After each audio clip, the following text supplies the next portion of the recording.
Good morning, everybody. It's Phil here at Woods Tree Farm, and I had to get out here early today, but not as early as I wanted because the temperatures last night got into the 30s, and from what I read, the spray that we use to control the weeds, I guess it is most effective if the temperature is over 50. So got out here a little bit later than I wanted to, but anyway, it's going up to 70 today, and then there's going to be rain in the forecast for the next couple days. So I'm hoping getting out here early enough today, this application that I'm putting down will dry, will soak in, will do what it needs to do, and it won't be affected by the rain that's coming in the next couple days. So all I've got to do is mix up, I think this is a 4-gallon sprayer. The ratio at which you mix this stuff, and this is 41% glyphosate, you know, your regular Roundup product, 41% glyphosate, and this is supposed to be effective when mixed at 2 to 3 ounces per gallon, and 1 gallon of this mix will treat up to 300 square feet. So I'm kind of estimating that I'm doing about a square foot per tree. So I'll get up to 300 trees per gallon, and I'll get up to 1,200 trees per backpack full of stuff. There's some trees where I might do more than a square foot. I might do 2 big rings around each tree, but we'll just kind of have to see how that goes. So all I need to do right now to get moving is make this mix, shake it up, drive over there. Oh, and let me show you one more thing. So I rigged up, this is just a simple little funnel that I put on the end here. I had to cut it to fit it over the nozzle. I had to make a little cut. I don't know if that comes up on there or not. I had to make a little cut, and then I could spread open the bottom of that funnel there and fit it on here. And I was gonna try to fix it in place with some kind of hose clamp or something, but I think gravity will pretty much keep it pointed where it needs to go. Couldn't see that.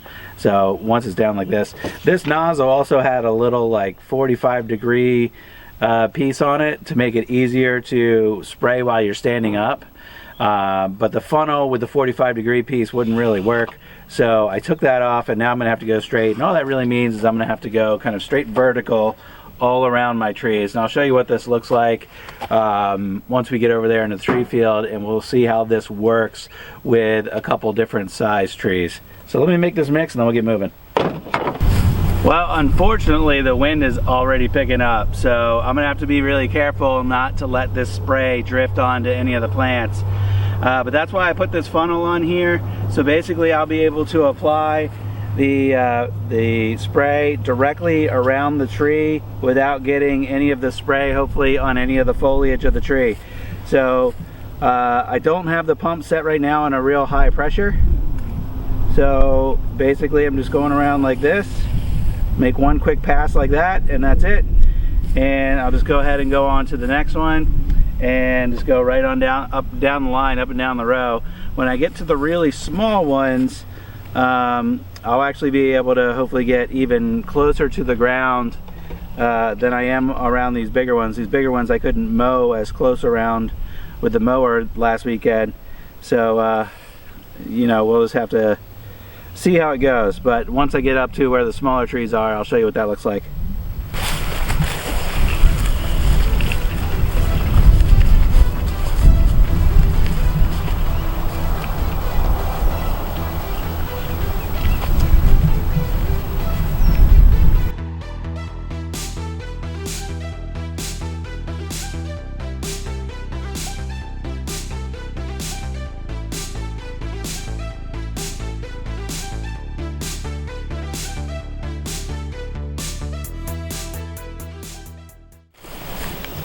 Alright, well, I'm starting to get into some of the really smaller seedlings. This is actually one right here from last year. This one's not terribly small, but it's got a lot of weeds around it. So that's all I'm doing, is just putting the dust shield right around it, making a ring or two. But further down the row, I'll bring you down with me, further down the row, I actually need to start counting out my steps, because I know our trees are about 6 feet apart. And there's so many weeds I can't see the trees. So far right here in this section we're okay. But further up here I'm sure we'll see some. Here's one, for example.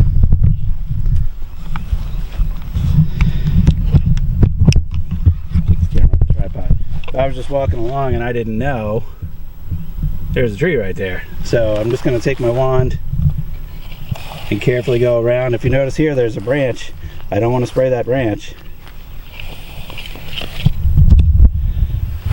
You know how I'm trying to do 3 things at once. So I lift that with my foot or move it out of the way with a stick. Spray right there. And I keep going. I make 2 big steps. Again, they're 6 feet apart. There's another tree, somewhat hidden in the weeds. 2 big steps. Here's one from last year. Got a bunch of weeds all around it. And now, oh, there it is. See, the 2 big step thing really works. I don't know what this weed is. This seems to be a springtime weed. Most of these I can just kind of pull out of the way. Then with that out of the way, I can just carefully go all the way around and make sure I don't squirt the branch of the tree. Another 2 big steps. Here's another one. There's just one big weed right here. I want to spray it. 2 big steps. Here's another one. Look how hidden that tree is in the weeds. Well, last weekend when I was mowing, I had to really keep my eye out. This one from last year, surrounded by clover. And as much as I hate to kill the clover, I really need to be able to see my tree.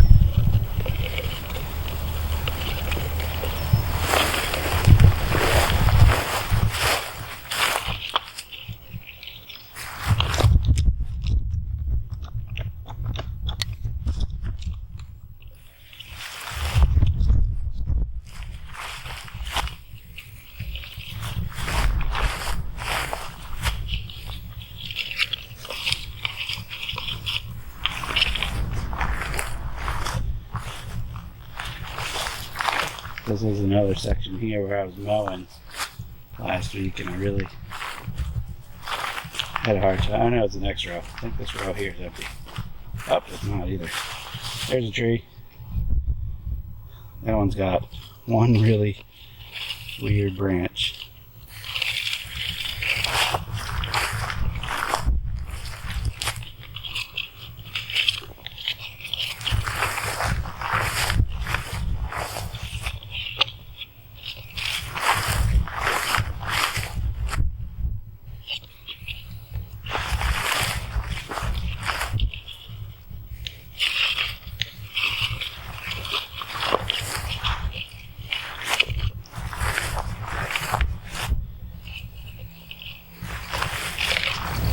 Alright, well thanks for checking us out today. I was gonna do some more spraying up in here. These are the rows that we just planted this year, but the winds really picked up and some of these trees are only like this tall and I don't want to risk having any drift at all get on these little trees. So I'm going to suspend what I'm doing today, but if you got questions about what we do around our farm, how we grow our Christmas trees, how we control the weeds and all that kind of stuff, whatever, leave those in the comments below. I'd be happy to chat with you.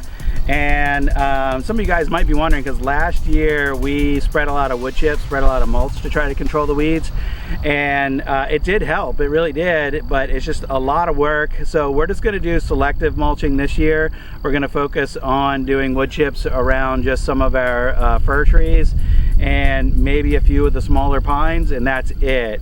So we're going to do the bulk of our weed control with chemicals this year and not with wood chips, but hoping that the wood chips also help with moisture retention, because our summers here in Central Virginia do get really hot and those fir trees are really stressed with the heat that we get. So trying to give them every chance that they can to survive here in this climate, because we're kind of borderline. Not that many people in this area and in this type of climate are able to grow fir trees, and we might not be able to either. We're only in our second year, so we're still figuring it out. So that's all for today. Thanks for watching. I'll see you on the next video. Bye-bye.